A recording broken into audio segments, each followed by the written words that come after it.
Entonces, damos inicio a este webinar con la primera exposición titulada Aspectos generales del derecho de autor y su aplicación en la protección del software, a cargo del abogado de la Universidad de Chile, Álvaro Arévalo. Él es magíster en Derecho de la Empresa de la Pontificia Universidad Católica y socio del estudio jurídico Villaseca Abogados.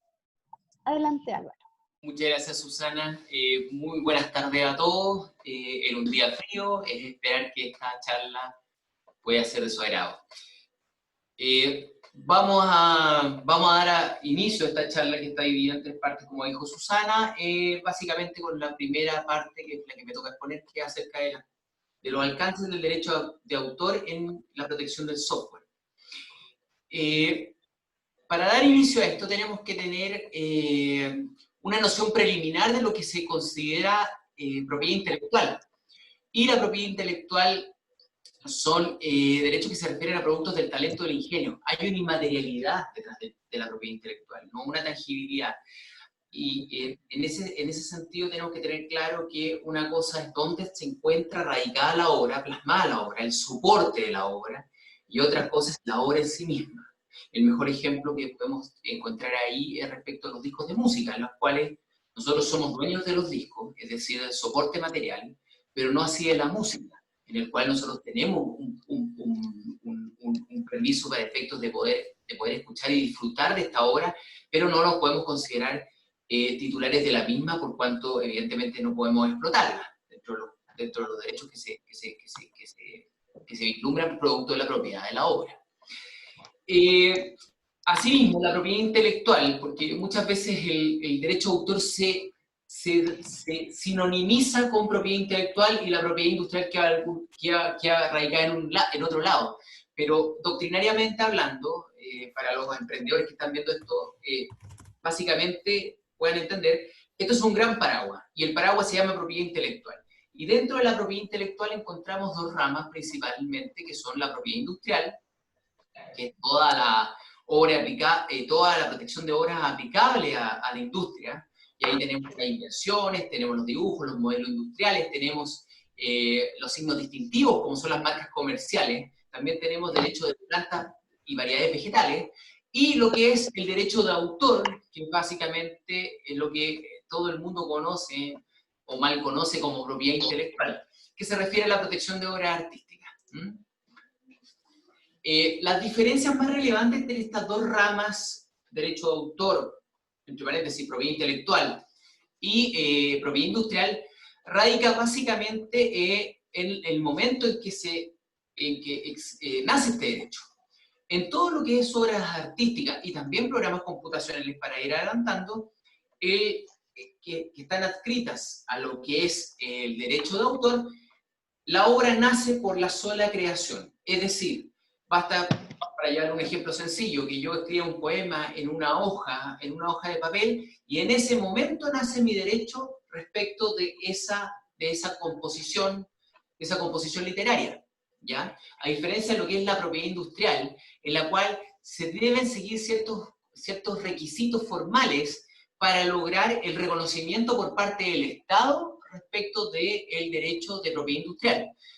Los que estén más familiarizados con esto y saben de la existencia del Instituto Nacional de Propiedad Industrial, el Instituto Nacional de Propiedad Industrial es el ente descentralizado del Estado de Chile que reconoce lo que es propiedad industrial. Y volviendo al tema de que nos importa y que nos convoca en el derecho de autor, donde está relacionado el software, el derecho nace con la sola creación de la obra.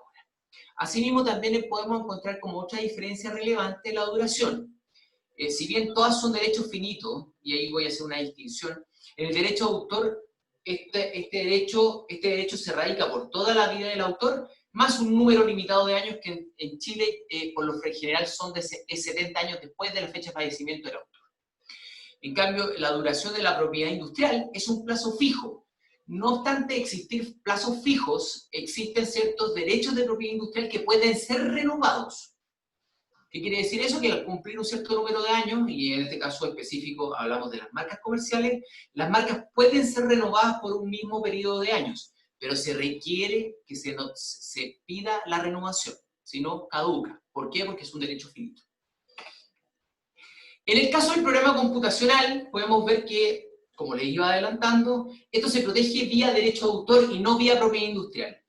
¿Por qué? Porque conceptualmente el programa computacional corresponde, como dice la presentación, al desarrollo de un lenguaje. Es un conjunto de instrucciones. Y eso lo homologa a lo que es una obra literaria. Y desde esa perspectiva es por qué se protege a través del derecho de autor, y no así, sino en casos muy puntuales, muy específicos y en forma subsidiaria a través de la propiedad industrial. No obstante, a diferencia de otras obras, y esto también es bueno saberlo desde ya, toda obra artística protege básicamente el goce de la obra en sí misma, el goce artístico, la belleza artística que tiene la obra. Aquí, a diferencia de otras obras artísticas, el programa computacional tiene alcances funcionales, que básicamente lo hacen apetecible desde otra perspectiva, más allá del goce supuestamente artístico que tiene la obra. Y eso lo hace distinto a otros derechos. Un ejemplo homologable que podría ser al software, podríamos encontrarlo en la obra arquitectónica, que la obra arquitectónica no solo tiene un goce estético, sino que también existe un aspecto funcional. Y esa es la diferencia básicamente del programa computacional y podríamos añadir la obra arquitectónica respecto de otras obras. El marco normativo de la protección del derecho de autor, radicándonos ahora exclusivamente en derecho de autor, se encuentra contenido en la Constitución Política de la República, desde la Constitución misma y desde también del Código Civil se establece una protección, una suerte de protección especial mediante leyes especiales, y específicamente la ley que contendría el marco normativo para el programa computacional se encuentra en la ley de propiedad intelectual, que es la ley en realidad de derecho de autor, que es del año 1970. ¿Por qué hago hincapié en el año? Porque esta ley, como pueden ver, del año 70 no anticipa todas las soluciones posibles. Y en este sentido hay que ser un poco creativo con respecto a no solamente derechos, sino que otros derechos que también se deben regular por esta ley. Asimismo, dentro del marco internacional, nos vemos adscritos a los convenios típicos de propiedad intelectual, de derecho a autor, como es el convenio de Berna, que es el gran convenio marco en el que prácticamente todos los países son miembros, o por lo menos los países con los que nosotros comercializamos, los tratados de OMPI sobre derecho de autor, en que el artículo 4 asimila derechamente a una obra literaria el programa computacional, y también tenemos el acuerdo de libre comercio de la OMC, o tratado APIC, que habla también de programas computacionales como una suerte de obra literaria. Respecto a nuestra ley interna, y con esto no quiero tampoco aburrir aquí a todos nuestros comensales, producto de las definiciones que están en la ley, y por eso están obviamente expresadas en el PowerPoint, les podría decir que hay un listado enunciativo en el artículo 3, no taxativo. Las obras artísticas no tienen no solo lo digo por el programa computacional, sino que por otras obras no existe un listado taxativo, sino que un listado meramente ejemplar. Contiene dentro de su numeral 16 la definición de programa computacional. Como pueden ver en mi presentación, el programa computacional no solo se refiere al programa mismo, sino que incluye la documentación preparatoria, la descripción técnica y manuales de uso. Todo eso está bajo el paraguas de protección de la ley de derecho de autor. Asimismo, el artículo 5, letra T, pasa a definir lo que es un programa computacional. Y es una definición bastante genérica, bastante amplia, y yo me atrevería a decir incluso que neutra tecnológicamente, por cuanto ni siquiera se adscribe un soporte determinado, por lo cual las aplicaciones evidentemente forman parte de esta definición. Asimismo, respecto de la titularidad y derechos del software, hay que señalar lo siguiente. Autor, como toda obra artística, solamente puede ser una persona natural, y en eso quiero ser taxativo. Distinto es el caso de quien es titular del derecho. Los autores generalmente son los que desarrollan el software, pero el titular es la persona, ya sea que puede ser natural o jurídica, que detenta uno o más derechos patrimoniales que se derivan de este derecho de autor. ¿Pueden coincidir autor y titular? Sí, efectivamente. Cuando yo, Álvaro Arégalo, desarrollo un software y a su vez soy el desarrollador y lo hago para mi persona, evidentemente que se confluyen autor de la obra, titular del derecho. Pero pudiese ser que no coincidan. Y en el caso del software existen ciertos presupuestos en que la ley se anticipa a este eventual problema. Y establece en qué casos se transfiere automáticamente la titularidad de los derechos patrimoniales. En esto quiero ser súper claro. Los derechos morales, que son los derechos de paternidad, el derecho a poder ser, el derecho a no deformar la obra, el poder ser reconocido como autor, eso es irrenunciable por parte del autor. De hecho, la ley establece la irrenunciabilidad. No obstante, el establecimiento de derechos económicos, de derechos patrimoniales, evidentemente pueden ser cedidos.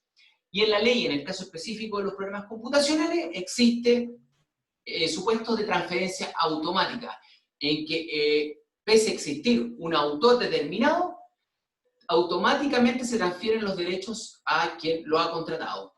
Y existen básicamente dos supuestos en el artículo 8º, inciso 3º, en el cual cuando existe una relación o dependencia laboral, que es cuando el empleador contrata específicamente al desarrollador de un programa para que le desarrolle, valga la redundancia, un programa con determinadas condiciones. Y en ese caso, y siendo ese el propósito para el cual la persona contrata al desarrollador, los derechos se radican en quien ha contratado. Esto evidentemente admite excepciones y estipulaciones en contrario en el mismo contrato de trabajo. Asimismo, en la relación contractual de la obra por encargo, existe un presupuesto similar, en el cual yo contrato a un tercero, le encargo la realización, el desarrollo de un software, y ese tercero, al momento de, obviamente, terminar esta relación contractual de encargo, me entrega el software, yo le pago el precio y se acabó el tema. Ahí también hay un presupuesto que también admite estipulación en contrario, es decir, puede ser objeto de que las partes establezcan una condición distinta a la que establece la ley.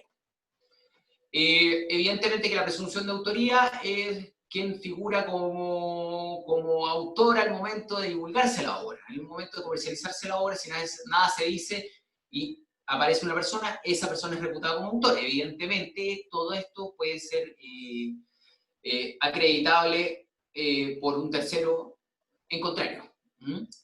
¿Cuál es el rol del Departamento de Derechos Intelectuales? A ver, nosotros al inicio de mi ponencia hablé de propiedad industrial y hablé de INAPI. En materia de derecho de autor existe más bien una obligación o sea, no una obligación, existe la facultad de depositar la obra. Si bien, como dijimos anteriormente, en el derecho de autor el nacimiento del derecho está dado por el solo hecho de la creación, existe una autoridad que se llama Departamento de Derechos Intelectuales y que está dirigido por el conservador de Derechos Intelectuales. Ahí se depositan las obras y se les da un número de registro.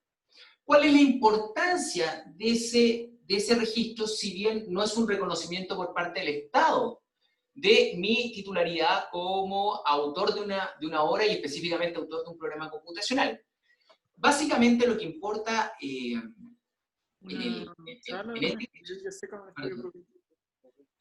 ¿Perdón? Sí, hace rato. Ya. Si bien les pido por favor que corten los micrófonos y después va a haber una ronda de preguntas para efectos de poder satisfacer sus inquietudes. Si bien este registro no es obligatorio registrar, somos los que nos desarrollamos en esta área, creemos que es bueno contar con un registro. ¿Por qué? Porque constituye un medio especial y específico para acreditar la titularidad de la obra. Si bien puede ser objeto de prueba en contrario, es un medio de prueba propio de la ley, ¿ya? en el cual básicamente el conservador del Departamento de Derechos Intelectuales actúa como ministro de fe respecto de que en un día determinado, en una hora determinada, una persona determinada llegó con una obra determinada y dice que es el autor. Y eso preconstituye prueba. Básicamente actúa como actúa como un ministro de fe. También tiene consideraciones comerciales que no son menores. Recuerden que estamos hablando de derechos sobre intangibles, no hay una materialidad. Entonces, la gran materialidad que tiene este tipo de derechos es justamente este certificado que emite el conservador de derechos intelectuales, y que es muy, muy considerado, sobre todo por instituciones públicas, organismos gubernamentales que entran en una suerte de negociación, en una licitación, generalmente solicitan este tipo de registro. ¿Por qué? Porque dada la intangibilidad de esto, si se le quiere dar algún tipo de certeza, evidentemente que con este certificado constituye un principio de seriedad respecto de que yo soy el titular del derecho de autor sobre este programa computacional. Y es por eso que, y ahí se diferencia, y vuelvo a insistir, se diferencia el rol de INAPI, en que INAPI, mediante el registro de una marca o una patente, está a nombre del Estado, reconociéndole ese particular, un monopolio legal sobre ese signo distintivo, sobre esa patente de invención.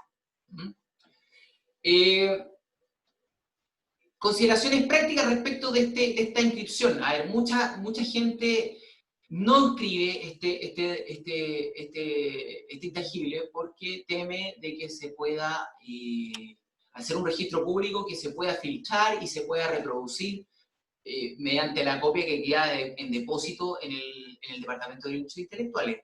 Frente a eso, a ver, hay distintas posiciones.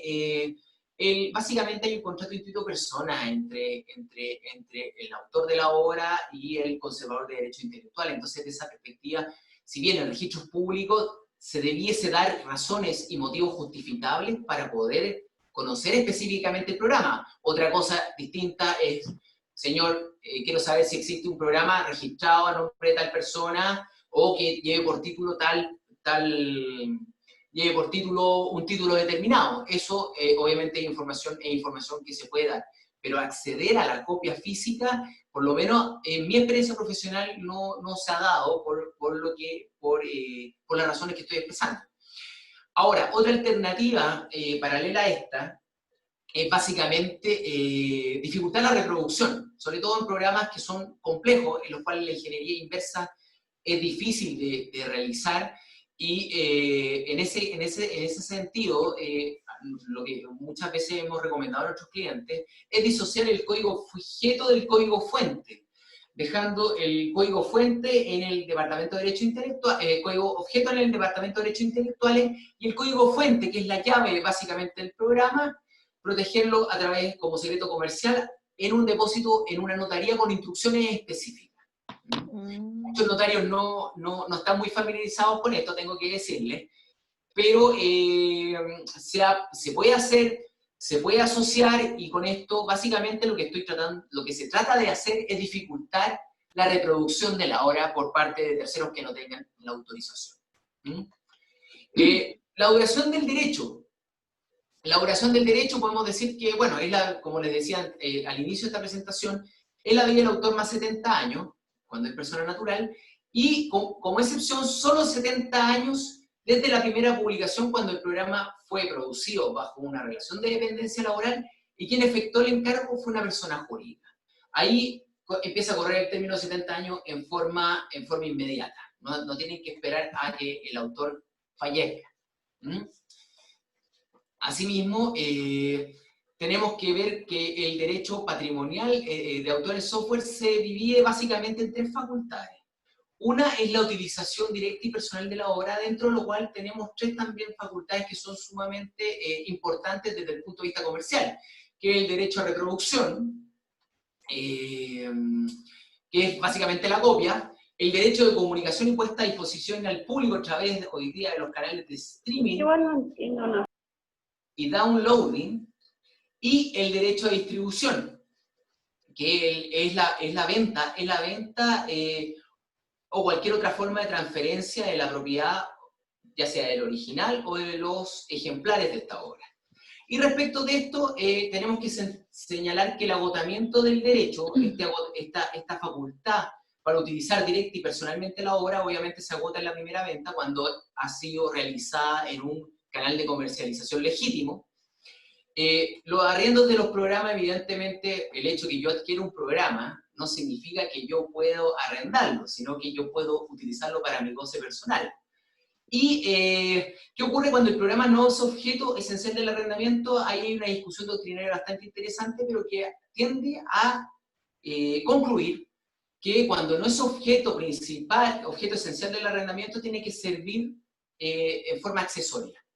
Distinto es cuando yo lo que quiero es el programa computacional. Ahí tengo que estar claro y tener bien presente cuáles son las facultades que yo puedo utilizar y que se me han sido otorgadas para poder utilizar el programa computacional.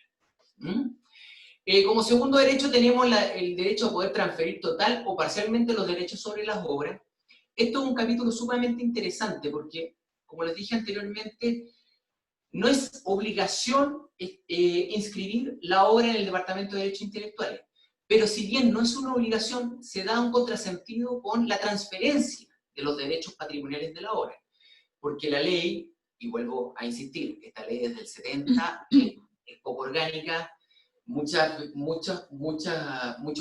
artículos pueden incluso hasta entrar en cierto conflicto. Si bien no existe la obligatoriedad para inscribir la obra, sí habría una suerte al menos de requisito publicidad para transferirla. Y ahí hay el artículo 73 de la Ley de Derecho de Autor o Propiedad Intelectual que establece básicamente 3 condiciones. Que la inscripción sea dentro de los 60 días desde la celebración del contrato, que ésta se haga por instrumento público o privado autorizado ante el notario, y evidentemente que la voluntariedad es un acto voluntario, pero es un acto voluntario entre comillas, porque si yo quiero transferirlo y quiero tener la tranquilidad de que los derechos han sido efectivamente transferidos desde el punto de vista del adquirente, voy a requerir esta inscripción. Y esta inscripción lleva como consecuencia la inscripción originaria de la obra. Entonces, finalmente, contamina esta voluntariedad de registrar el software como obra artística dentro del Departamento de Derecho Intelectual. También está el tema de la utilización de obra por parte de terceros, en los cuales mi colega Carolina Muñoz va a hablar con respecto a formas de contratación, pero yo les puedo adelantar que en lo que se refiere al licenciamiento, que básicamente eso, no hay transferencia de derecho, no está sujeto a formalidades, y la recomendación es que todas estas autorizaciones estén suficientemente descritas. Qué derechos se están autorizando, cuál es el plazo de duración, la remuneración o forma de pago, y otra serie de circunstancias que se van a ver con posterioridad a mi presentación. ¿Por qué digo esto? Porque evidentemente en la licencia no se le reconoce al licenciatario más autorizaciones que las que se le han otorgado. Y en ese sentido es fácil caer en una infracción si es que uno transgrede evidentemente esta facultad. También podemos decir que la licencia tiene la ventaja, la gran ventaja de mantener la propiedad del software en el desarrollador o autor del programa, y a su vez, evidentemente, poder seguir disfrutando de los frutos que esta licencia, si en el caso de ser remunerada, me puede entregar. Y como pueden ver aquí hay una serie de cláusulas que se llaman términos y condiciones, a las cuales les voy a dejar aquí en mi presentación, pero no me voy a pronunciar para efectos de optimizar el tiempo de Carolina. Ahora, ¿existen limitaciones al derecho de autor en materia de software? Y la respuesta es sí. Las limitaciones al derecho de autor buscan básicamente hacer cosas con las obras, en este caso con el software, que no requieren ni autorización del autor, ni requieren retribución hacia el autor. Esa es la gracia de las limitaciones. Ahora, como son limitaciones, son más bien de derecho estricto, tienen que estar adscritas al tenor de la ley y bajo las figuras que ésta establece.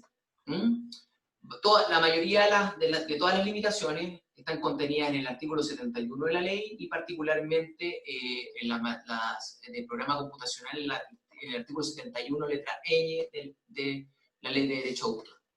Y básicamente se refieren a tres. La primera apunta a la adaptación o copia de un programa computacional efectuado por quien lo detenta para fines de archivo y respaldo y no se utilice para estos fines.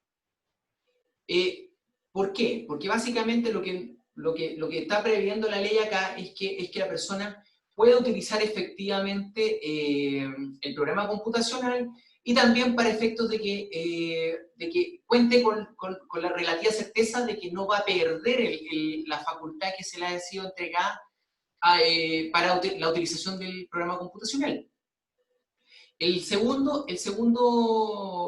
segunda limitación está relacionada con lo anterior y tiene que ver con el propósito de lograr la compatibilidad operativa. Es decir, si yo adquiero un programa, tengo un hardware, y este hardware no funciona adecuadamente con este programa, yo tengo la posibilidad, sin entrar a pedir la autorización al autor, ni tampoco a pasar a tener que pagarle, el poder adaptar este programa para lograr la compatibilidad operativa del hardware con el software. También se habla de fines de investigación y desarrollo que básicamente apunta a finalidades más bien altruistas que tienen son poco tangibles respecto a establecer casos concretos con respecto a esto. Así que yo les digo, enfóquense en el propósito de lograr la compatibilidad operativa entre programas computacionales o entre el software y el hardware. Asimismo, el tercer punto apunta también a tener como único propósito probar, investigar y corregir el funcionamiento de seguridad del programa. Básicamente, igual que el anterior, busca una suerte de compatibilidad operativa. Aquí la idea es que básicamente que en el testeo yo tenga la libertad para poder ajustar el programa.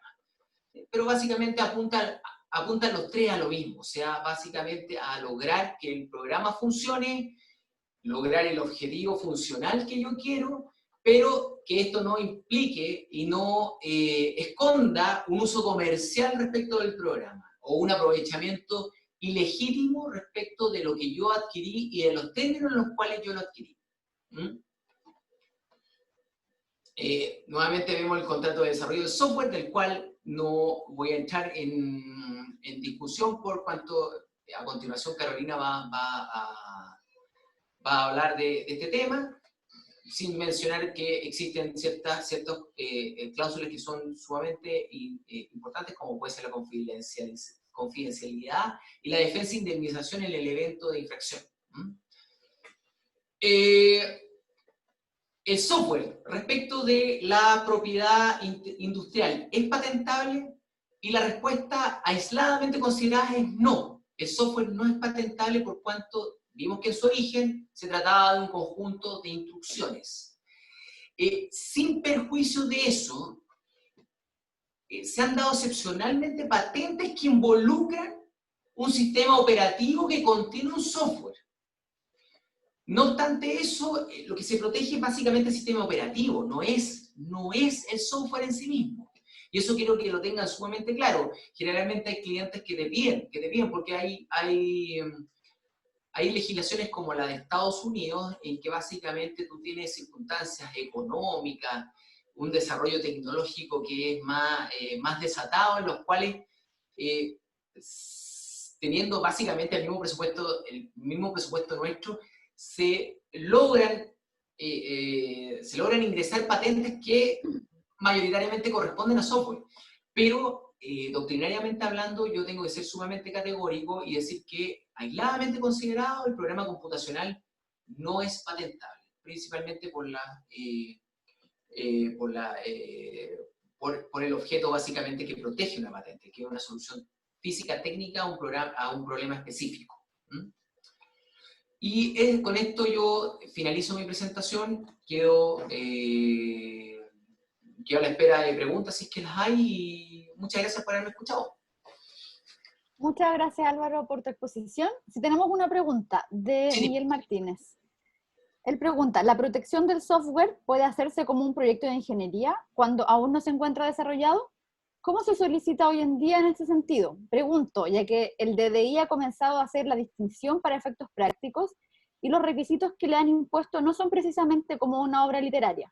Es más, han estado solicitando derechamente que esté desarrollado o no podrá tener protección. A mi parecer, él dice, debería poder inscribirse como al menos documentación preparatoria o proyecto de ingeniería. Ya. A ver, con respecto a eso, yo quiero ser sumamente, el software en sí mismo, las ideas no se protegen. Ese es el primer concepto que hay que hacer. O sea, el que yo tenga una buena idea o el que yo esté pensando en un software que puede tener ciertas funcionalidades, no me hace dueño de esta idea, sino hasta que se plasme. Y es por eso que existe este depósito. Ahora, las instrucciones preparatorias son un accesorio. Entonces, de esa perspectiva, creo que siendo accesorio a lo principal, que es el programa computacional, si el programa computacional no está terminado, aquello que es accesorio independiente del valor literario que tenga, no podría ser protegido como un software. ¿Por qué? Porque no tenemos el software todavía, todavía no tenemos el software terminado. Y de esa perspectiva, aquí quiero aplicar derecho civil, lo accesorio sigue la suerte de lo principal. Si yo no tengo un programa computacional finalizado, más allá de que el manual de instrucciones podría llegar a ser inscrito como obra literaria pura, no tengo un programa computacional para inscribir. No sé si con eso queda suficientemente claro mi posición. O sea, no sé si con eso se expresa suficientemente clara mi posición. Bueno, acá tenemos otra pregunta. ¿Sí? De Pablo Cisterna, dice, respecto de la ingeniería inversa, para hacer el acople con otro software, ¿cómo se acredita que es solo para este efecto? ¿Para ese efecto? Bueno, ahí hay un tema técnico. O sea, primero quien alega que se está infringiendo su derecho, bueno, tendrá que demostrar que se está infringiendo, y quien se defiende tendrá que dar... A ver, todo esto obedece a como acá no hay un organismo. Básicamente, si yo sorprendo a alguien utilizando mi programa para aquellos usos que no han sido entregados, yo tengo que dar cuenta de por qué me siento infringido en mi derecho, así como quien vaya a ser el demandado puede también legítimamente establecer, bueno, yo estoy dentro de de las limitaciones del artículo 71ñ, por cuanto quiero lograr la compatibilidad operativa. Y en virtud de eso, establecer cuáles son los pasos que apuntan directamente a la compatibilidad operativa para encontrarse adscrito a la limitación correspondiente. Ahora, si estás o no en la limitación correspondiente, como esto es un derecho que nace con la sola creación, la defensa o la acción se tendrán que ver ante un juez. Y él tendrá que tener la convicción de que no se está vulnerando el derecho del titular de una obra, sino que solamente se está intentando lograr únicamente la compatibilidad operativa. Perfecto. Ya, aquí tenemos otra pregunta también de David Meneses. Sí. Él pregunta, tengo una duda sobre, en términos legales, ¿qué se entiende como ingeniería inversa? Por ejemplo, si yo cambio o reescribo parte del código fuente, ¿eso sería ingeniería inversa? ¿Los programas de código abierto no pueden ser protegidos? A ver, los programas de código abierto, bueno, están abiertos al público, y evidentemente ahí generalmente donde está alojado el programa de código abierto, se establecen ciertos supuestos en los cuales yo puedo utilizar ese programa. Ahora, en el caso de la ingeniería inversa básicamente tiene un objetivo medio complejo, que es tratar de entender cómo se utilizan los programas. Pero en base a esa ingeniería inversa, reescribir el código fuente, en cierta forma, es ir y reescribir básicamente tu obra. Y de esa perspectiva creo que lo que se busca acá siempre con estas limitaciones es lograr la compatibilidad operativa y el uso justo respecto del programa. Y de esa perspectiva creo que si yo desvirtúo el corazón del programa, esa compatibilidad operativa o ese uso justo es difícil de que se esté dando. Perfecto. Bueno, muchas gracias Álvaro, ya no hay más preguntas. A continuación, Carolina Muñoz nos expondrá sobre los instrumentos legales para facilitar la comercialización.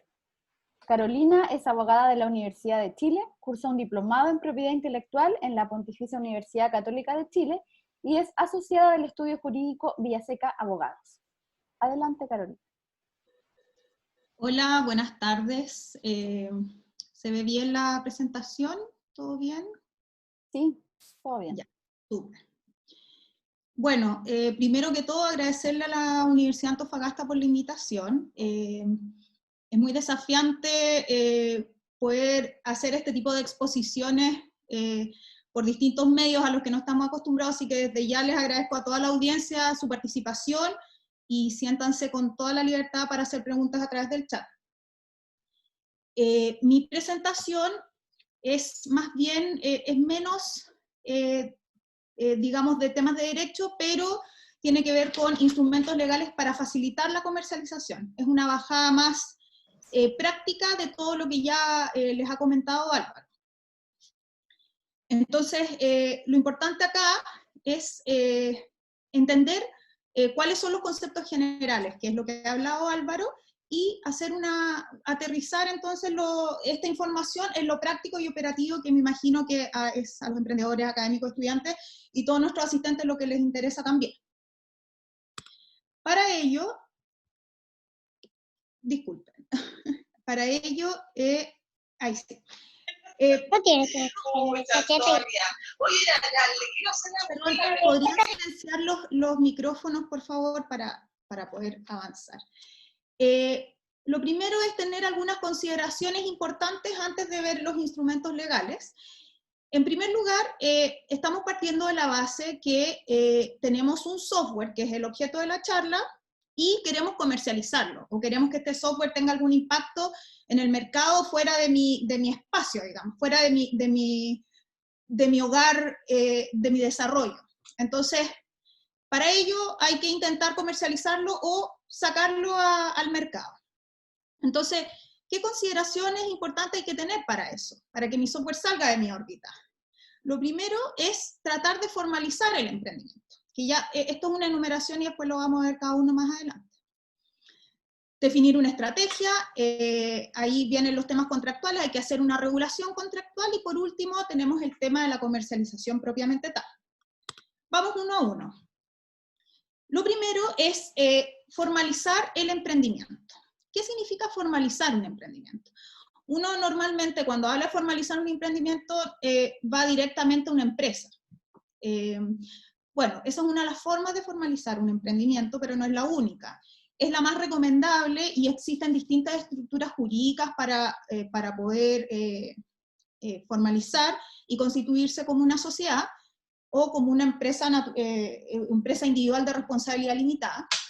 Lo importante es que ustedes sepan es que existen figuras jurídicas de empresa en que una persona puede ser considerada como una persona jurídica o dos o más personas. Por ejemplo, que está muy de moda dentro de los emprendedores, la sociedad por acciones, que es una sociedad que se puede constituir tanto por una persona como más de una persona, dos o más, y la ventaja que tiene esta empresa, este tipo de sociedades, es que es muy versátil, es muy flexible al momento de poder integrar, por ejemplo, a inversionistas.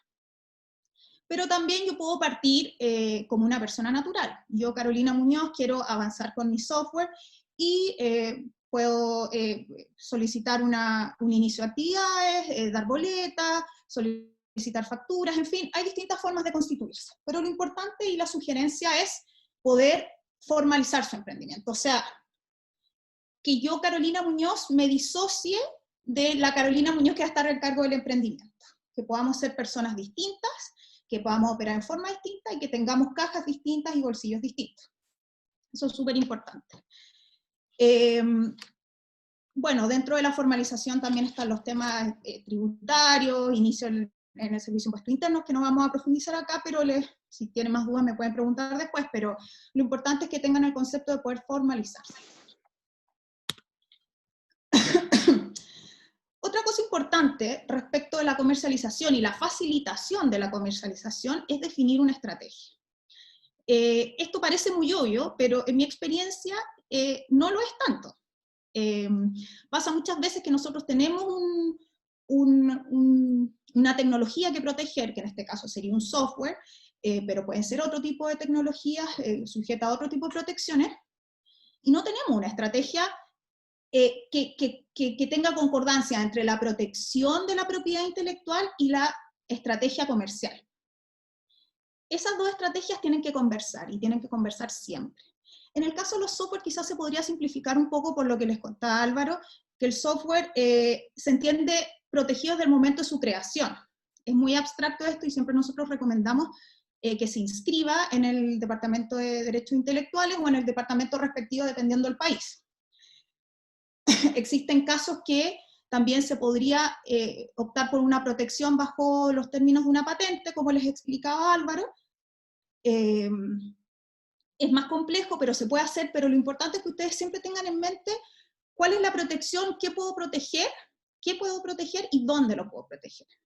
Y dónde lo voy a proteger, y dónde voy a poner mis fichas para protegerlo. Y en ese sentido, teniendo claro dónde voy a proteger, también voy a tener claro la estrategia comercial, o sea, son totalmente de la mano. O sea, yo protejo en tal lado, tengo mi estrategia comercial que va por este lado. Entonces, es importante cuando ustedes empiecen con la estrategia de comercialización, saber para dónde van. Para eso, es recomendable revisar el mercado y hacer un benchmark de la tecnología. Obviamente, estos son informes que tienen un costo alto, pero mi recomendación para iniciar es que hagan el ejercicio de hacer una revisión de mercado. O sea, no necesariamente tienen que encargarlo inmediatamente a un tercero, que les puede salir muy costoso si es que está recién partiendo, pero al menos hagan ese ejercicio, sentarse a ver cómo está el mercado respecto a lo que yo estoy haciendo, respecto a mi software, o cómo está en comparación con otras tecnologías similares. Y de eso también ahí puedo empezar a ver la estrategia comercial, puedo ver la estrategia de propiedad intelectual y de protección. Y por último, es bueno también evaluar los costos. Eso es parte de la estrategia. ¿Cuánto me va a costar protegerlo? En Chile el costo de protección no es alto, pero va a depender si es que van a proteger solo en Chile o si van a proteger en el extranjero, si es que esto podría dar eventualmente una patente o no, etc. Y otro tipo de costos también como de marketing, etc. Entonces, muy importante definir una estrategia. Formalizar y definir estrategia. Eso es súper importante. Y luego que ya tengo claro, o al menos he abordado estos dos puntos, pasamos a la regulación contractual. La regulación contractual tiene varias aristas, y yo lo que les voy a presentar acá son distintos tipos de contratos con los que ustedes deberían estar familiarizados. Esto no significa que ustedes van a, en su vida de emprendedores o de desarrolladores de software o de titulares de software, no significa que se van a topar con todos estos contratos. Pueden toparse con uno, dos, con ninguno, etc. O idealmente al menos con uno. El primer contrato es el contrato de confidencialidad. ¿Por qué lo puse como primero? Porque el contrato de confidencialidad es un contrato súper transversal. Es un contrato que incluso se firma antes de tener el software. ¿Por qué? Porque yo puedo, por ejemplo, tener una idea de una solución que quiero dar a través de un software, pero no tengo las herramientas para desarrollarlo. Entonces, contacto, por ejemplo, una empresa y les digo, oye, sabes que tengo esta idea, este es mi objetivo, pero no sé, no soy programador, no soy desarrollador, necesito tu ayuda. Veamos qué tal. Contrato de confidencialidad. ¿Qué significa esto? Que yo firmo un instrumento que el objetivo es regular información confidencial que se va a traspasar desde un lado a otro. Y eso de cierta forma resguarda esta idea que yo tengo, que las ideas, como bien dijo Álvaro, no son protegibles por propiedad intelectual, y evito que el otro, con el que estoy contratando, al que le estoy contando mi idea, pueda replicarla sin mi autorización, o al menos trato de evitarlo, porque los contratos siempre se pueden infringir, pero hay sanciones para ello, pero al menos queda un marco regulatorio respecto a la información que nos estamos traspasando. ¿Qué es lo importante en el contrato de confidencialidad? Siempre fíjense en el objeto del contrato. ¿Cuál es el objeto de la protección del contrato? ¿Qué es lo que estoy resguardando? Entonces, si mi objeto es resguardar la información que yo te voy a pasar para poder desarrollar mi software, entonces digan claramente en el objeto del contrato, esto es lo que vamos a resguardar, ¿qué se entiende por información confidencial? Hay muchos contratos estándar que me imagino que ustedes se habrán topado con muchos contratos estándar, tú te metes a internet y bajas un contrato estándar, y la definición de información confidencial también es muy estándar. Pero ustedes tienen que ver qué es información confidencial para ustedes, qué es importante para ustedes proteger.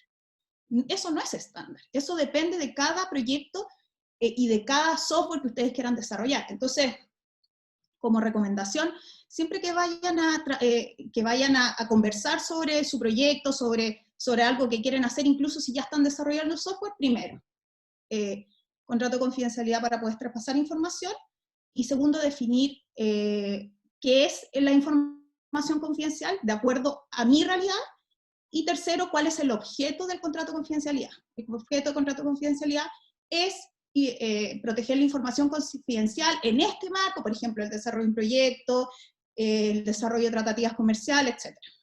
Entonces, muy recomendable el contrato de confidencialidad.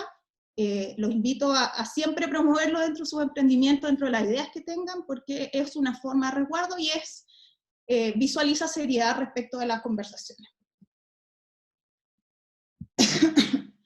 Como les decía, el contrato de confidencialidad es un contrato más transversal. Se van a encontrar con confidencialidad en todos lados. De hecho, en los contratos, los próximos contratos que les voy a mencionar, todos tienen cláusulas de confidencialidad. Entonces, es un contrato muy importante. Y ocurre lo mismo con el de colaboración. Tiene cláusula de confidencialidad. ¿Y cuál es el objeto del contrato de colaboración? Es poder regular con un tercero, con un otro distinto a mí, una colaboración respecto a un proyecto específico. Por ejemplo, yo tengo un proyecto, tengo un objetivo y necesito dinero, o necesito algo que otra empresa me puede dar, y vamos a trabajar en conjunto para ese mismo objetivo en común. ¿Qué es lo recomendable? Firmar un contrato de colaboración e indicar exactamente a qué se compromete cada parte. Yo creo que eso es súper importante. ¿Cuáles son las obligaciones de cada parte? La parte A se compromete a hacer 1, 2, 3, la parte B se compromete 4, 5, 6. Y ahí tenemos la forma de medir. Entonces las obligaciones, ¿cuáles son los hitos de la colaboración? Hitos técnicos normalmente. Y acá surge un tema muy importante, porque al ser una colaboración, que se entiende que hay como participación de 2 o más partes, al ser una colaboración es importante definir de quién es la propiedad intelectual. Y eso también yo sugiero que para evitar problemas quede definido en el mismo contrato. Por ejemplo, el resultado será en un 50% de cada una de las partes, etcétera, etcétera, y ustedes pueden definir la forma de distribución de la propiedad intelectual. Puede ser si es que ambos aportaron dinero, dependiendo qué hizo uno y qué hizo el otro, pero la sugerencia es siempre determinar en el contrato qué porcentaje de titularidad tiene cada parte al finalizar la colaboración. Al finalizar la colaboración probablemente vamos a tener un resultado, de acuerdo a los hitos que nosotros establezcamos. Y entonces, para evitar peleas y malos entendidos, sugiero siempre definir de quién es la propiedad intelectual. Bueno, como les comenté también, tiene que incluir una cláusula de confidencialidad, y además tiene que incluir un plazo del contrato y un plazo también de los hitos. Es esperable que tengan plazos los hitos para poder hacer exigible el contrato, o si no, es una eternidad que puede ser, digamos, que puede ser eterno, interminable el contrato. Entonces siempre plazos, independiente que después se puedan renovar. Eso con el contrato de colaboración en términos muy generales. El contrato de licencia o la opción de licencia. Bueno, Álvaro les adelantó un poco sobre este contrato. Este contrato tiene por principal objetivo autorizar a un tercero que no es dueño del software a utilizarlo, a usarlo, explotarlo comercialmente, en fin. ¿Qué significa esto? Que yo dueño del software, autorizo a otro, que no soy yo, a usar ese software. Esa es la lógica, más o menos. Imagínense, esto es muy parecido, por ejemplo, al arrendamiento. Pensemos en el arrendamiento de un departamento. El dueño autoriza a otro a vivir en el departamento a cambio de una contraprestación económica. Lo mismo pasa con la licencia. Hay un dueño, hay un tercero, el dueño autoriza al tercero a hacer cierto tipo de actos jurídicos, de actividades con su software. ¿Cuáles son los que ustedes autoricen en la licencia? ¿Qué significa esto? Que la licencia no son estándar, las licencias tienen distintas cláusulas y va a depender de lo que ustedes quieran autorizar, de lo que el licenciatario quiera hacer con el software, y lo que sí siempre debe tener es un plazo, que en el caso de los software, bueno, es relativo a lo que ustedes quieran hacer, pero los software son tecnologías que tienen obsolescencias rápidas y siempre van saliendo el 2.0, 3.0, y eso también se regula en los contratos en el fondo. O sea, el licenciatario podría solicitar que la licencia 2.0, el software 2.0 se entienda licenciado, etc. Entonces, establecer un plazo, establecer la contraprestación económica por la autorización a ese uso, que normalmente se denominan regalías y se calculan en base o a venta, o un monto fijo al inicio, etc. Hay distintas formas de calcularlo, y dependiendo de la tecnología también. También se debe regular si es que esta licencia va a ser exclusiva o no, o sea, que si el licenciatario va a ser la única persona, empresa que va a poder utilizarlo y a su vez comercializarlo, o si van a poder ser muchas empresas a la vez. También es importante regular si se puede sublicenciar o no, o sea, que el licenciatario, quien está usando este software y sin ser el dueño, puede a su vez licenciárselo a otro. Eso también es importante regularlo. Las recomendaciones, como decía Álvaro, es que es importante establecer limitaciones de responsabilidad. Por ejemplo, yo declaro que yo no me voy a hacer cargo si es que tú infringes, yo no estoy infringiendo derechos de terceros, además hay restricciones para hacer ingeniería inversa, abro los casos que explicó Álvaro, y en general también van las cláusulas de confidencialidad y los temas de propiedad intelectual. O sea, ¿qué pasa si este tercero al que yo le estoy dando la autorización de uso empieza a desarrollar algo similar o mejora el software? Entonces todo ese tema deben quedar regulados en una cláusula especial de propiedad intelectual. Por último, tenemos otro tipo de contratos que, si bien son para facilitar, no sé si los dejé aparte y los puse en un grupo específico, porque no necesariamente facilitan la comercialización, sino que muchas veces tú te desprendes de la titularidad del software en este caso. Por ejemplo, la venta del software. ¿Qué pasa ahí? Es un acto único donde yo vendo mi software y a cambio me dan un precio, una contraprestación económica, o sea, yo lo vendo por un precio y termino con el software, ya no hay comercialización, sino que la titularidad la tiene otra persona. Eso es una alternativa de contrato, y pasa muchas veces que cuando ya la empresa está madura, la tecnología está madura, optan los emprendedores por vender y se quedan con la plata y se abocan a otro proyecto.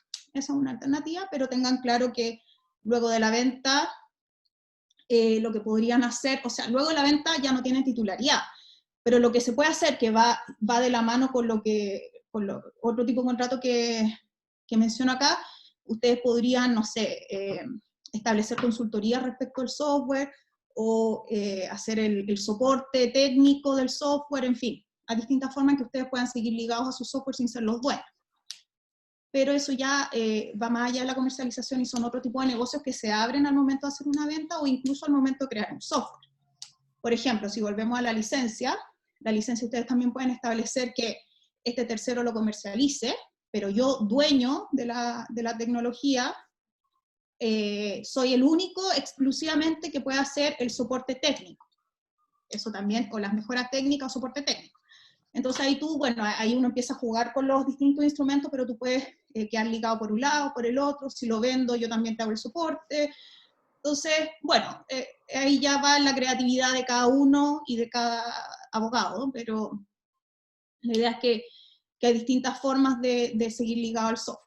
Y la prestación de servicio puede ser también que tú con tu software simplemente prestes un servicio y que tu software tenga por finalidad eso, o bien tú tengas una idea, un objetivo que cumplir, mira, yo tengo ganas de solucionar este problema y voy a contratar una empresa desarrolladora para que me desarrolle este software, entonces esa empresa me va a prestar a mí el servicio. Y ahí volvemos a lo que decía Álvaro, que el contrato que se firma para desarrollar un software es súper importante que se establezca que la propiedad intelectual es de quien encarga el software, que los entregables son el código fuente y el código objeto, que nos garanticen que no están infringiendo derechos de terceros, y que se establezcan hitos de desarrollo para que esta cuestión no se eternice. ¿Podemos poner un plazo? Sí, pero yo siempre recomiendo hacer hitos para ir viendo el cumplimiento. Entonces, ese es otro tipo de contratos que con los que ustedes se pueden encontrar, o bien ustedes prestar un servicio a través de su software. Bueno, y con esto es una pincelada muy general de los temas contractuales. Por favor, mi presentación es más breve que la de Álvaro, entonces quedo muy atenta a cualquier duda que ustedes puedan tener respecto a estos temas que hemos tocado. Muchas gracias, Carolina, por tu exposición, justo en el tiempo, así que maravilloso. Tenemos un par de preguntas. Una de Marcelo Bravo, que no sé si era para Álvaro o para Carolina, pero bueno, la dejo abierta para ambos. Dice, estimados, una consulta. ¿Qué prevalece cuando una empresa realiza un contrato de desarrollo con una universidad pública en cuanto a titularidad? ¿El software por encargo del artículo 8 o el artículo 88 de los trabajadores del Estado?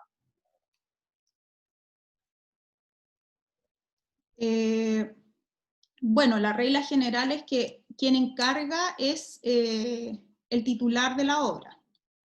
Entonces, en ese sentido se puede aplicar el artículo 8. Y cuando tú encargas una prestación haciendo una empresa o una organización del Estado, también aplicaría. O sea, en el caso de las universidades públicas, la universidad es la titular, digamos. Independiente, me imagino que lo está encargando un tercero, una empresa distinta, o no a un encargado, a una persona dentro de la universidad. Si tú le pides a un funcionario de la universidad, entonces aplicaría el hecho que los funcionarios, el trabajo de los funcionarios, la titular es la universidad o el organismo público. Si es que lo pides a un tercero, el titular es la universidad por aplicación del artículo 8, que es quien encarga es el titular de la obra. A menos que se establezca lo contrario, que no es el caso.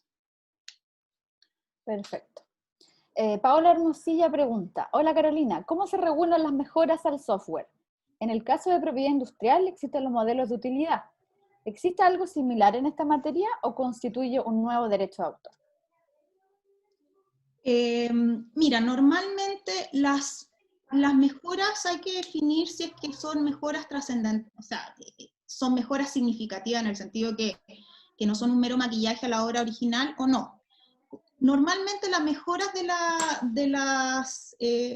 las mejoras de los software son reguladas contractualmente.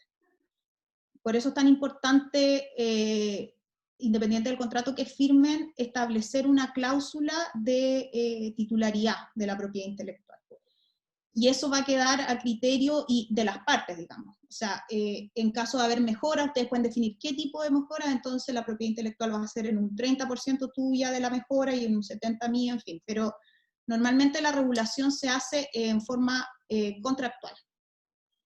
Y bueno, también es importante establecer cuán relevante es, si es una mejora o si se puede considerar algo nuevo, va a depender es un tema muy técnico, yo creo, técnico, digamos, técnico computacionalmente técnico, pero si es simplemente un maquillaje, una función, por ejemplo, estoy inventando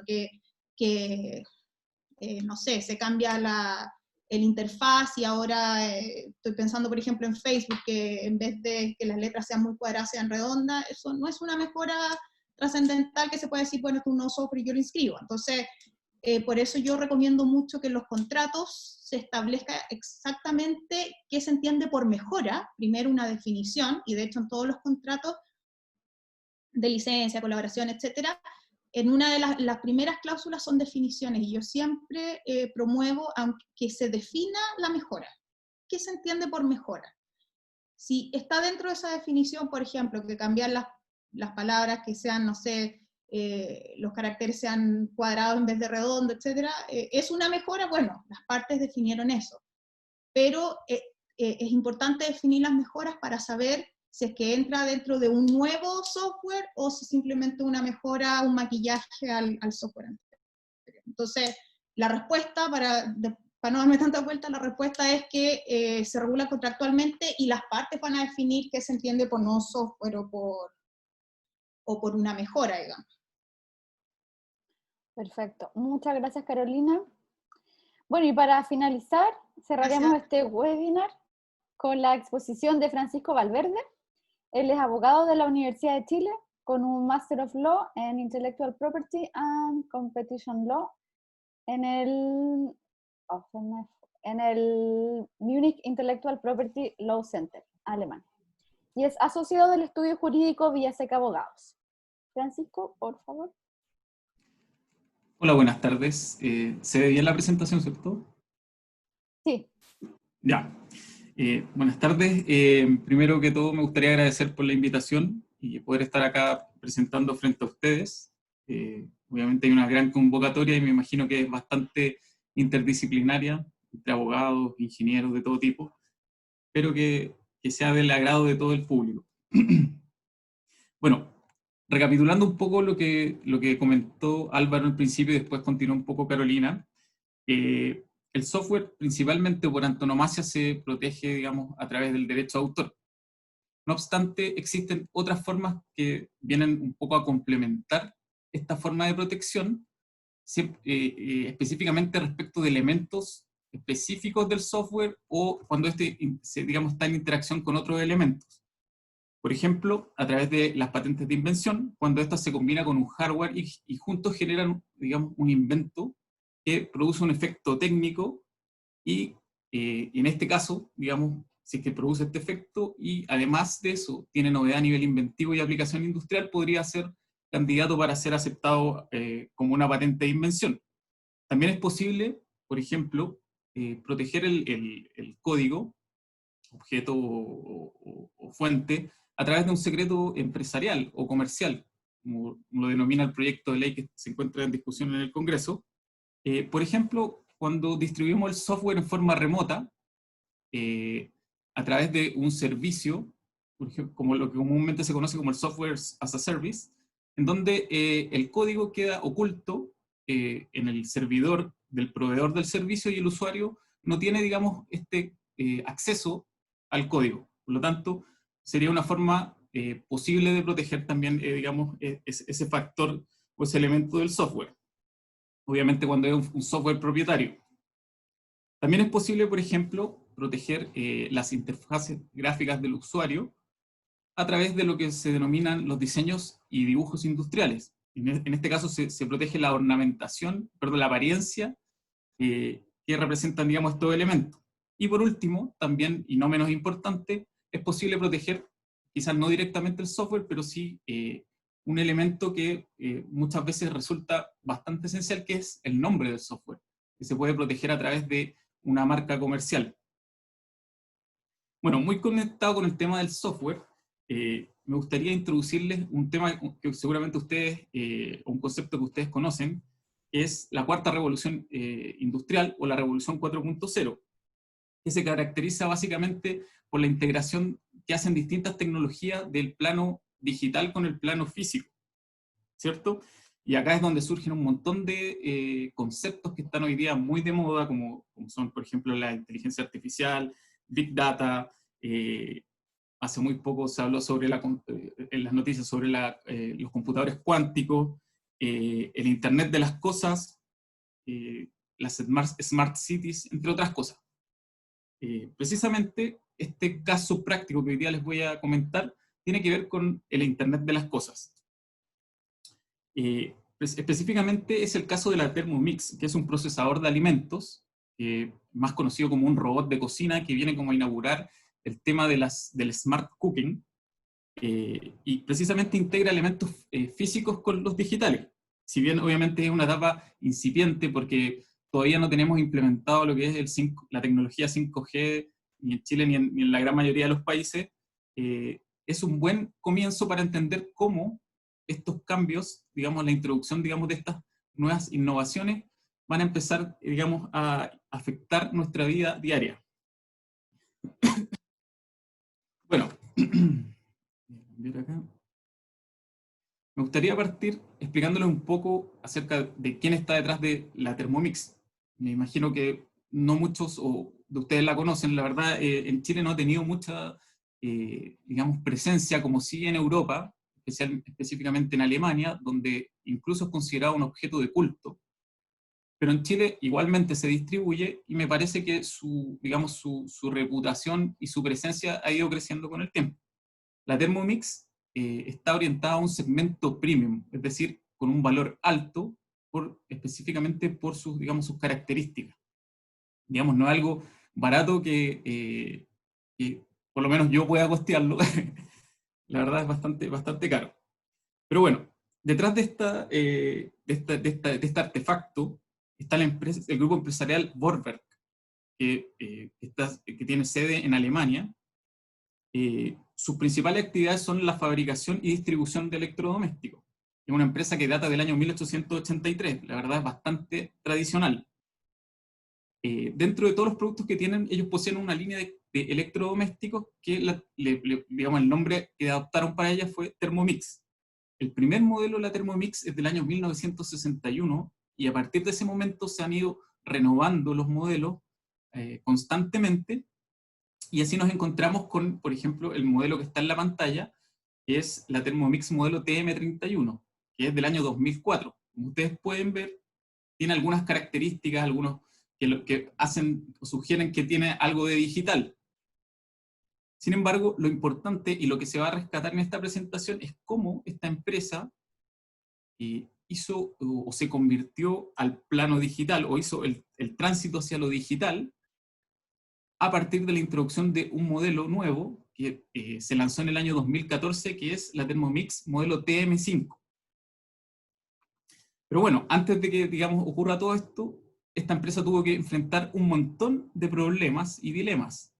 Por ejemplo, alrededor del año 2012, o sea, es decir, 2 años antes de que se lanzara este producto que vino a cambiar la forma de hacer el negocio por parte de ellos, se dio cuenta que que existía un entorno competitivo que era muy dinámico y que estaban proliferando una serie de productos que en el fondo venían a competir directamente digamos, con el procesador de alimentos que esta empresa fabricaba. Si bien ninguno de ellos era una amenaza real, puesto que ellos tenían una posición dominante, la fuerte presencia de estas soluciones alternativas, sobre todo en Internet y en los canales, digamos, de comercialización, por ejemplo, estos canales de compra de productos a través de la televisión, estaban generando un efecto no deseado por parte de Vorwerk, que era que se perdiera la exclusividad percibida de la Thermomix por parte de sus consumidores.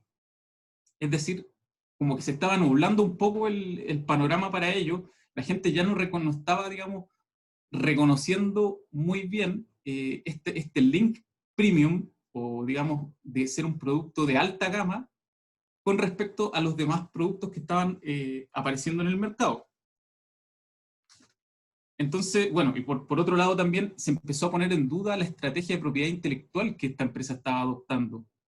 Sobre todo porque tenían una serie, un catálogo grande de patentes, pero todas estas se referían, digamos, a productos, perdón, a características técnicas que no eran apreciadas por los consumidores. Por ejemplo, un amortiguador de eje de transmisión. Obviamente, los consumidores de la Thermomix en ese entonces no tenían idea de eso, o sea, en el fondo no compraban el producto por eso. Entonces, ¿qué es lo que pasó?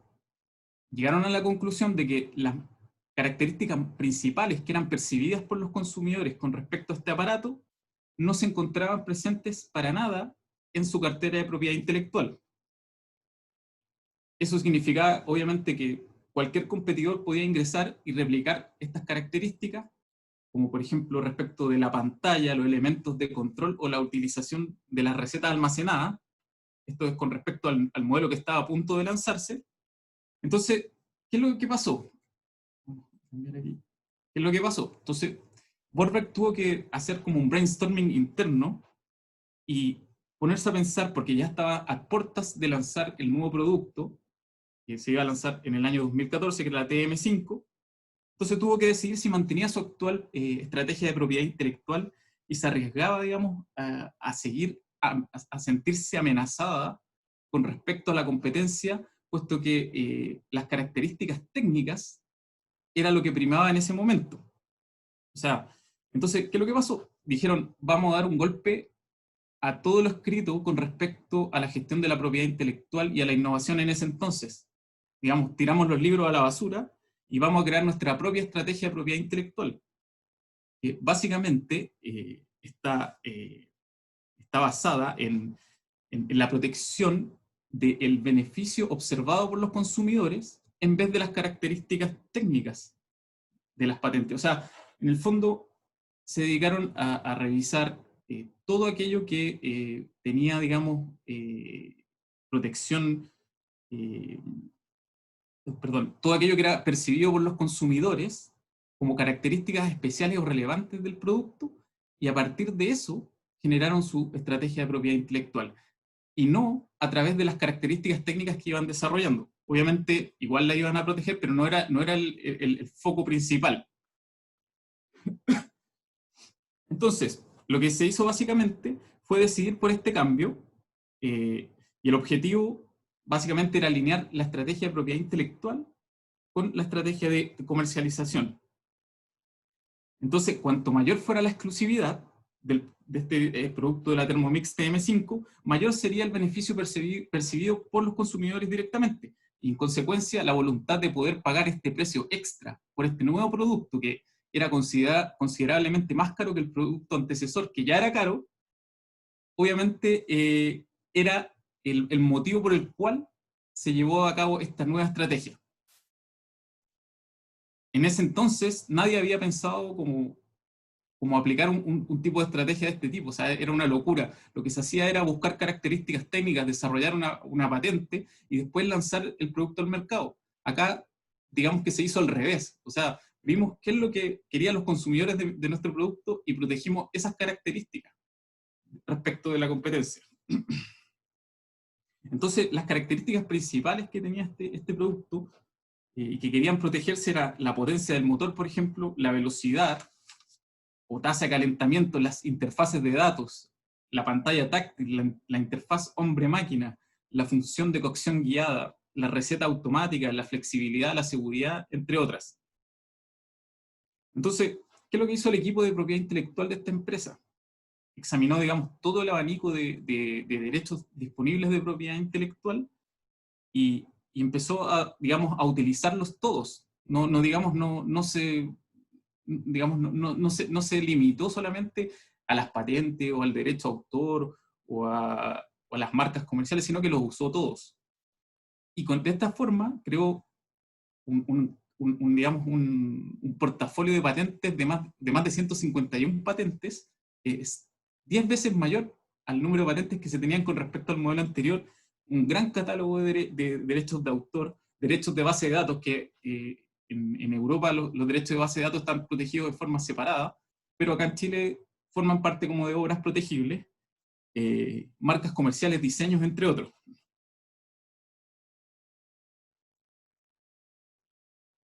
Entonces, bueno, ¿qué es lo que pasó? Aparte de todas las típicas funciones digamos, de ser un procesador de alimentos, de cortar, cocer al vapor y un montón de funciones que generalmente se usan para, digamos, cocinar un alimento en forma completa y que en circunstancias normales debería realizarse a través de 10 o más artefactos, eléctricos o no, digamos, se introdujo estas soluciones que no solamente se limitan a eso, sino que también la Thermomix 5, la TM5, representa la transformación digital de esta empresa, que es algo sumamente importante hoy en día. muchas empresas no están, digamos, tarde o temprano van a tener que hacer este paso, o sea, van a tener que irse al mundo digital. Y esta empresa lo hizo, y lo hizo de una muy buena forma. De esta forma, el procesador, digamos, o sea, la Thermomix TM5 es capaz de procesar datos digitales de recetas almacenadas en fichas de recetas o descargados directamente de Internet. Después, digamos, agarran, digamos, esta máquina agarra todos estos datos, los procesa, y a través de los chips digitales de recetas van guiando al usuario a través de todo el proceso de cocción y utilizando las interfaces gráficas de usuario. En otras palabras, te va diciendo la máquina, tienes que poner 5 milímetros de no sé qué cosa, 500 gramos de azúcar, aprieta este botón, y básicamente no tienes que hacer nada, o sea, solamente seguir las instrucciones. Eso no es capaz, o no era capaz ninguna máquina de hacerlo en ese momento. Y por lo tanto, viene digamos, a manifestar este cambio total, también tecnológico. Esta función, bueno, como les decía, se protege esta función de cocina guiada, incluso una función de cocina automática, donde tú no haces nada. O sea, solamente la intervención, tú puedes salir a comprar o hacer lo que quieras.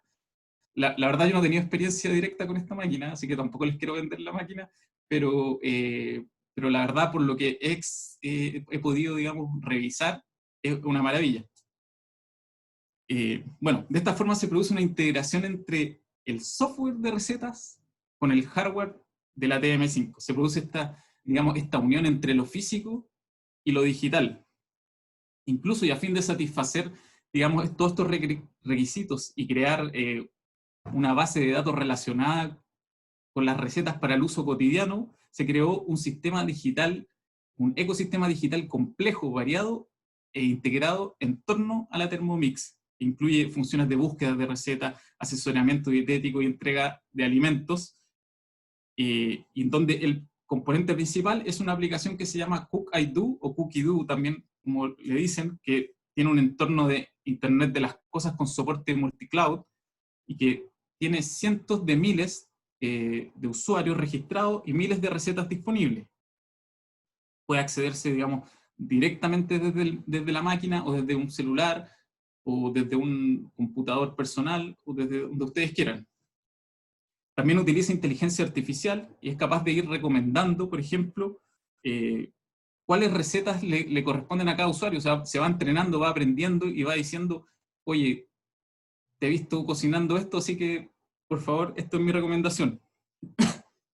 También va recogiendo todos los datos que va generando la misma máquina y los usuarios, obviamente con las debidas respeto a la protección de datos, y se va, digamos, analizando y revisando toda la información obtenida para ir mejorando el producto. Entonces, en definitiva, hay una integración, un ecosistema que, digamos, viene a hacer, digamos, una verdadera revolución, lo que conocemos hoy en día, para, digamos, los temas de cocina inteligente.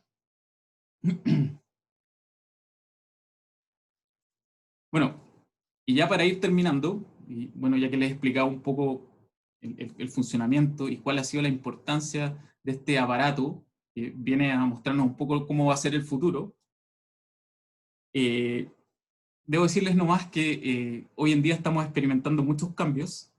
La digitalización de la economía sin duda nos va a cambiar nuestra forma de vivir y de trabajar.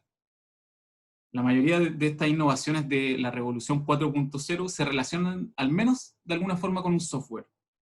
Por lo tanto, es muy importante este elemento. Y es importante estar consciente de cuál es su valor, cuáles son sus limitaciones. Por ejemplo, si yo desarrollo un software a partir de un software que tenía una licencia, por ejemplo, Open o Free and Open, puede ser que tenga algunas limitaciones. Entonces hay que revisar cuáles son las condiciones que establecen esas licencias para ver qué puedo hacer yo con mi software. Y obviamente las oportunidades que me otorga la ley o las herramientas para fijar derechos sobre ello. Entonces, finalmente, la parte esencial de una innovación basada en un programa informático puede encontrarse en un aparato, en un sistema, en una red, en un método, en un procesamiento de datos o simplemente en el propio programa informático. Lo importante es que si ustedes van a pensar digamos, en esto y van a desarrollar algo, lo importante es que el diseño lo hagan en base a una estrategia, digamos, que esté adaptada a sus necesidades y a sus objetivos, tal como alguna vez lo hizo esta empresa alemana con su Thermomix TM5 y TM6, que es el último modelo. Básicamente ustedes son los que, o sea, existen muchas cosas escritas, pero lo importante es cuáles son sus objetivos con respecto al software, qué es lo que quieren hacer con ello y si realmente vale la pena, por ejemplo, presentar una patente, si tenemos una combinación entre software y hardware, o solamente quedarnos en la marca comercial del software. Eso se lo dejo a ustedes para que lo reflexionen, pero espero que les haya gustado mi presentación y no haya sido muy latera. Muchas gracias. Les voy a dejar acá los datos de contacto que me pidieron por si en algún momento ustedes tienen alguna pregunta específica, a Álvaro, a Carolina o a mí incluso, puedan escribirnos directamente a ese correo electrónico. Nosotros estamos encantados de poder responder a sus preguntas. Muchas gracias, Francisco, por tu exposición. Quedé con ganas de comprar la Thermomix. A lo mejor que me la regalen. Es un poco caro, pero... Sí, por eso es mejor que sea regalo. Bueno, ya hemos llegado al final de este webinar. Agradecemos a todos nuestros invitados del Estudio Villaseca Abogados por compartir sus conocimientos y su experiencia. Y a todos los asistentes, muchas gracias por sus preguntas, por estar ahí. Bueno, como oficina de transferencia y licenciamiento nos encontramos constantemente realizando actividades, charlas enfocadas en difundir estos temas que son propios de nuestra oficina. Así que para conocer las siguientes actividades, los invitamos a que sigan nuestras redes sociales, OTLU en LinkedIn, les voy a dejar acá en el chat para que puedan vincularse, y saquemos una foto final. Vamos a arreglarnos un poquito.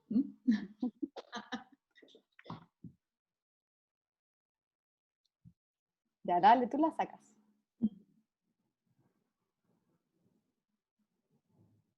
Están todos, abran sus cámaras, no sean tímidos. Queremos verlos. Es muy diferente esta dinámica. Uno está acostumbrado a que te interrumpan, a que conversemos, pero bueno, Así es. parte de esta nueva situación.